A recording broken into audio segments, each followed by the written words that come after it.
गोस्वामी गणेश धन सनातन धर्म कॉलेज में राष्ट्रीय विद्युत प्रतिष्ठान के तत्वाधान में किसान गोष्ठी का आयोजन किया गया।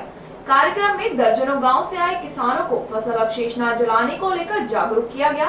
साथ ही उन्हें ताप विद्युत संयंत्रों में बायोमास के प्रयोग में फसल अवशेष के महत्व को लेकर विशेष रूप से जानकारी दी गई। किसानों द्वारा खेतों में जलाए जाने वाले फसल अवशेष से पर्यावरण एवं भूमि की उपजाऊ शक्ति पर नुकसान को लेकर पिछले लंबे समय से सरकार द्वारा किसानों को जागरूक किए जाने के भरसक प्रयास किए जा रहे हैं। हालांकि पराली जलाए जाने पर सरकार द्वारा जुर्माना लगाए जाने का प्रावधान भी है। बावजूद इसके कुछ किसान आज भी खेतों में पराली को जलाकर न केवल मित्र कीटों को नष्ट कर भूमि की उर्वरा शक्ति को कमजोर कर रहे हैं, बल्कि पर्यावरण खराब करने में भी भागीदारी निभा रहे हैं। ऐसे में सरकार द्वारा किसानों को जागरूक किए जाने के लिए कई योजनाएं भी बनाई गई। इस मिशन की विस्तृत जानकारी दिए जाने के लिए पलवल के एसडी कॉलेज में कार्यक्रम का आयोजन किया गया। इस कार्यक्रम में आने वाले दर्जनों गाँव के किसानों को इस जानकारी के माध्यम से फसल अवशेष न जलाए जाने के लिए जागरूक किया गया। कार्यक्रम में मौजूद एनटीपीआई संस्थान प्रमुख doctor Indu Maheshwari, biomass project के सीनियर मैनेजर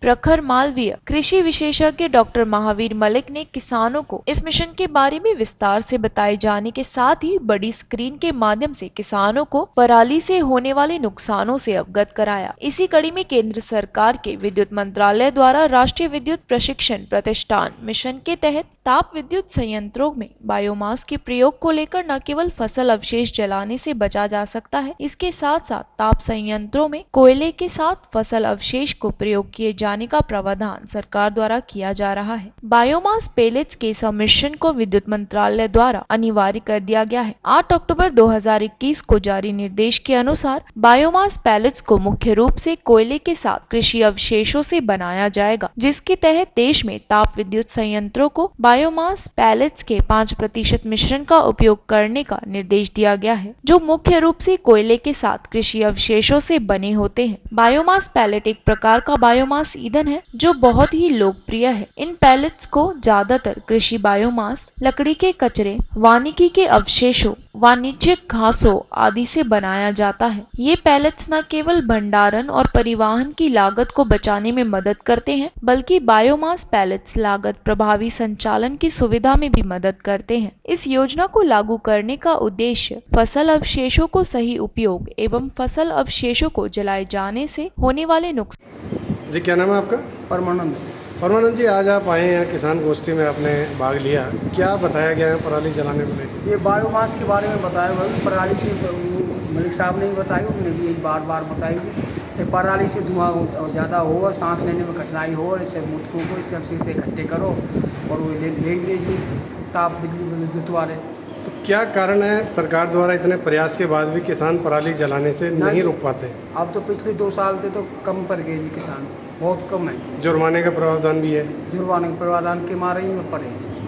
तो क्या लगता है आपको, पराली ना जलानी चाहिए या जलानी चाहिए? ना, नहीं जलानी चाहिए जी। हमारे मलिक साहब ना जी, इन्हें तो ये तो बहुत पहले से कही करे, वैसे जला मत, इकट्ठा करो, इससे खाद के कीटाणु जब जमीन में ये वो मर जाए। एक किसान के नाते अन्य किसान भाइयों क्या संदेश देना चाहेंगे? ये देना चाहिए जी भाई, पराली मत जलाओ और इसे इकट्ठा करो। और भी डॉक्टर साहब, किस विषय को लेकर आज यहाँ सेमिनार का आयोजन किया गया? ये राष्ट्रीय विद्युत प्रशिक्षण प्रतिष्ठान की तरफ से किसानों को पराली न जलाने बारे जागरूक करने के लिए एक यहाँ गोष्ठी का आयोजन किया गया है। तो किस तरीके किसानों को बताया गया कि पराली को न जलाएं? हाँ, इसमें सबसे पहले तो किसानों को यही बताया जाता है कि पराली जलाने का जितना नुकसान पर्यावरण को है, उससे ज़्यादा नुकसान किसानों को अपना भी नुकसान है, क्योंकि पराली जलाने से धरती की ऊपरी परत जल जाती है, जिससे कई तरह के जो पोषक तत्व है वो भी जलकर नष्ट हो जाते हैं, और उसी के साथ जितने भी लाभकारी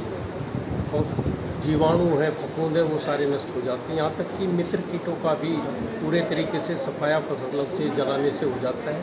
दूसरे जो चारे के काम में लाया जा सकता है अवशेष को, वो भी जलकर खाक हो जाता है। और इसी के साथ यदि 1 टन फसल अवशेष को जलाया जाए तो उससे लगभग 3 किलोग्राम पार्टिकुलेट कण पैदा होते हैं, और उसी के साथ 60 kilogram carbon monoxide, 1460 kilogram carbon dioxide, 3 kilogram sulphur dioxide, 199 kilogram राख, ये सारी की सारी वातावरण में मिल जाती है, जिससे वातावरण पूरी तरीके से प्रदूषित तो होता ही है, हरित ये कह सकते हैं कि उससे तापमान भी बढ़ जाता है, और तापमान बढ़ने का दुष्प्रभाव सीधा फसलों के ऊपर भी आता है, क्योंकि 1 डिग्री तापमान यदि बढ़ता है तो फसल की पैदावार में 10% तक की कमी आ सकती है, और इसी के साथ इसका मानव स्वास्थ्य पर भी सीधा असर पड़ता है, क्योंकि कई तरह की बीमारियां श्वसन संबंधी या हृदयाघात जैसी, कैंसर जैसी बीमारियां भी का भी ये कारण बन सकता है।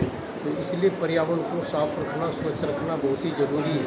1 टन फसल अवशेष में लगभग 5.5 किलोग्राम नाइट्रोजन, 5 किलोग्राम फास्फोरस और 11 किलोग्राम के लगभग पोटास तथा दूसरे सूक्ष्म पोषक तत्व होते हैं।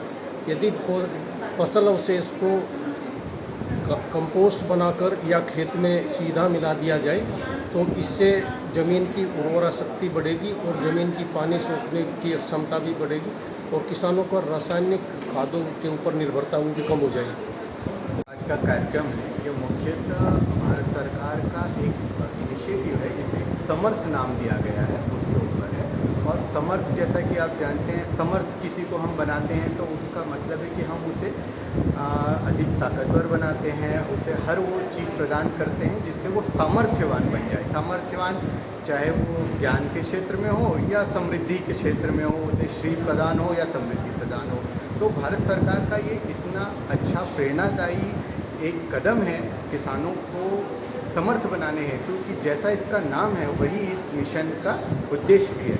समर्थ अर्थात sustainable agrarian mission on use of agro residue in thermal power plant, अर्थात आपके कृषि से जो भी अवशेष बचते हैं वो सभी बायोमास है। और भारत सरकार ने एक नीति जारी करके सभी थर्मल पावर प्लांट के लिए यह बाध्य किया है कि उन्हें 5% बायोमास अपने थर्मल पावर प्लांट में कोयले के साथ ज्वलित करके बिजली का उत्पादन करना है। और जब यह नीति बनाई गई है तो इस नीति के बनते ही सभी किसानों के लिए अब यह बहुत ही आसान हो गया है, क्योंकि मार्केट में उनके लिए एक बहुत ही बड़ी जो है मांग पैदा की गई है, और जो सिर्फ और सिर्फ भारत सरकार की इच्छा शक्ति की वजह से उत्पन्न हुई है। तो अब हम यहाँ पर इस समर्थ मिशन के अंतर्गत national mission on use of biomass की तरफ से सभी किसान भाइयों से यह आग्रह करते हैं कि वे सभी इस महान कार्य में अपनी भागीदारी सुनिश्चित करें और स्वयं का विकास एवं देश का विकास दोनों ही सुनिश्चित करें। धन्यवाद। किसान अपनी पराली को किस तरीके से बेच पाएंगे?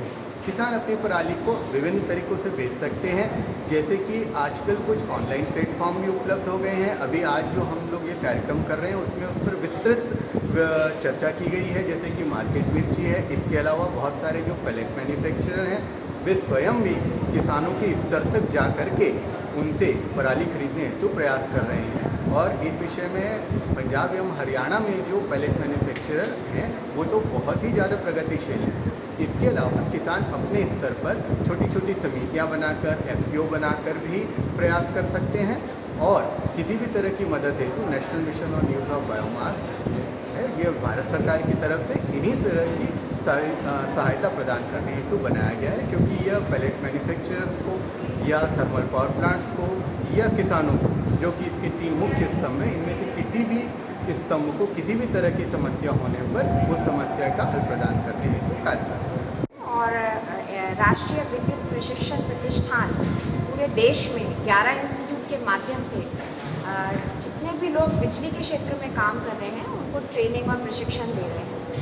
और अभी भारत सरकार ने हमको एक और बहुत महत्वपूर्ण कार्य दिया है कि हम ये जैसे देश में जितना भी खेत की जो फसल है उसके बाद कटने के बाद जो थोड़ा बहुत रेजिड्यू जिसे हम कहते हैं या बायोमास कहते हैं जो बच जाता है, उसका हम ऐसा प्रयोग करें कि ना सिर्फ वातावरण को हेल्प हो, उसको फ़ायदा हो, बल्कि हम किसानों की भी मदद कर पाएँ, पैसे से भी सुरक्षा दें और साथ में उनके खेत की सफाई भी हो जाए।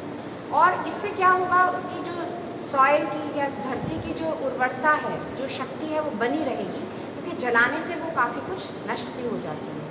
तो अब सवाल यह है कि किसान करे क्या, उसके पास समय इतना कम है और वो नई फसल उसको लगाना है, तो उसके पास कुदरत की भी मार, बारिश है, कभी कुछ है।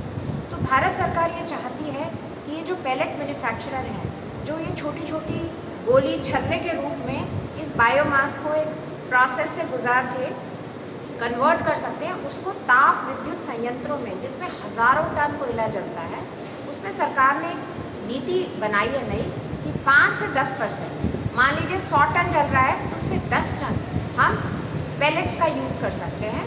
और ये इसलिए किया गया है क्योंकि हमें बॉयलर का डिज़ाइन जो बहुत कीमती करोड़ों की चीज़ है, वो हमें उसका डिज़ाइन बदलना नहीं पड़ेगा। नहीं तो अदरवाइज़ जितने ताप विद्युत संयंत्रों वाले लोग हैं वो मना करेंगे कि हम नहीं इसको चला सकते। तो पेलेट्स मैन्युफैक्चरर अब बहुत आगे आ रहे हैं और हम लोग एज NPTI काफ़ी लोगों के संपर्क में हैं जो इस तरह का काम 20-20 साल से कर रहे हैं और NTPC जैसे प्लांट्स को ये पेलेट्स बेच रहे हैं। तो किसान इसमें बहुत सहयोगी भूमिका निभा सकते हैं और साथ ही साथ हर किसी को मदद होगी, वातावरण को, किसानों को और हमारी सेहत भी अच्छी होगी। किस तरीके से किसान अपने इस पराली को आगे बेच पाएंगे? जी, तो इसमें यह है कि कुछ तरह के बिजनेस मॉडल सरकार ने बताए हैं। एक तरह का तो यह है कि किसान अपनी सहकारी कुछ समिति से बना लें और वो पैलेट मैन्युफैक्चरर को अप्रोच करें। दूसरा ये है कि पैलेट मैन्युफैक्चरर खुद आगे आए और कहे कि ये 4-5 किसान हैं, इनका जो जितना वो है बड़े किसान हैं तो इसका मैं खरीद देता हूँ, मैं ही सफाई करवा देता हूँ। और आजकल बड़ी एडवांस मशीनें आ गई हैं कि जो जड़ से इसको निकाल देंगे। तो पैलेट मैन्युफैक्चरर भी आगे आ सकते हैं और किसान भी सहयोग करके इस तरह का एक किसी पैलेट मैन्युफैक्चरर को अप्रोच कर सकते हैं। और एक कुछ ऐप भी है, मिर्ची ऐप, जिसकी सहायता से ये लोग अपने आप को ई-मार्केट के रूप में अपने आप की जो पहुंच है पैलेट मैन्युफैक्चरर तक और